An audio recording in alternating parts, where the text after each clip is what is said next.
Hello everyone, welcome to the class. In this class, we'll talk about how we can customize tab for us.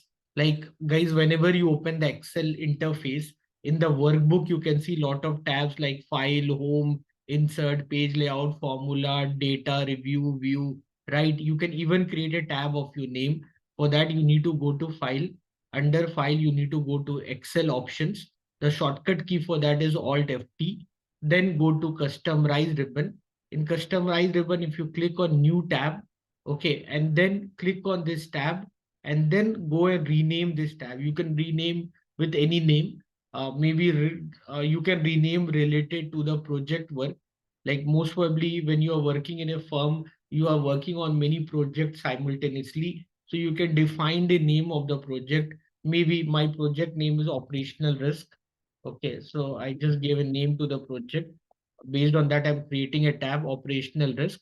Okay, and then you can press OK. And under this operational risk, I want to create a group, like one group. I can want to rename that with maybe FRO, financial risk operation. Okay, that is a one group name. Then I can create a new group, and again I can rename that, and maybe I put the name as MRO, market risk operation.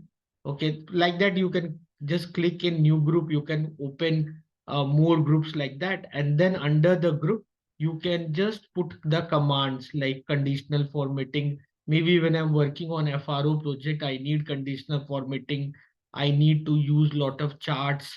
Okay, I need to email or fill color. So whatever you feel are the relevant commands when you're working on that particular project, you can simply put those commands here.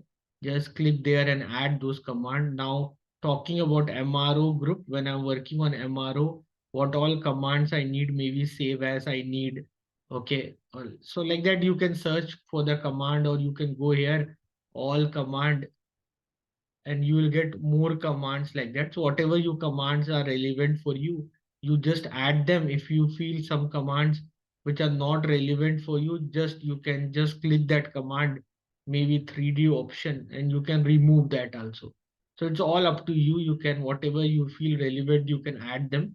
Once you're done with this work, okay, once you're done with this work, you can just press OK. So if I press OK, guys, I can see a tab with the name called operational risk, which have this group called FRO and MRO.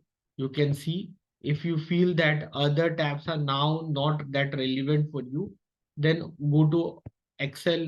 You can go and go to Excel options, and then, or you can use a shortcut key called Alt F-T, and then whatever you feel are unrelevant for you, just go and just tick them: insert, draw, page layout, formula, data, review, view. You just go and untick them.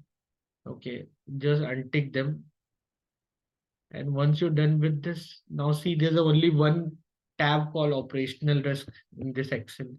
And whenever I'll open this Excel workbook control, and whenever I'll open this Excel workbook, I'll have only one tab with this name called operational risk, and what all relevant commands I'm going to use, they are there in front of me. I can just use them depending on my project to project. So why I'm going to waste my time looking into what is there in home or formula or insert? No need to do that. Just create a tab of your name or the relevant to the project name, and then you put all the commands what is relevant there, and then your work is done. Okay, so it's just an example. Okay, so you can work like this way. You can customize the tab according to your relevancy. Okay, now here, now I just did this for your understanding. So I just go and reset all customization. You can see this reset option, and then press OK. Now things are back to the normal. I hope you understood this. So thank you everyone. I'll see you all in next class.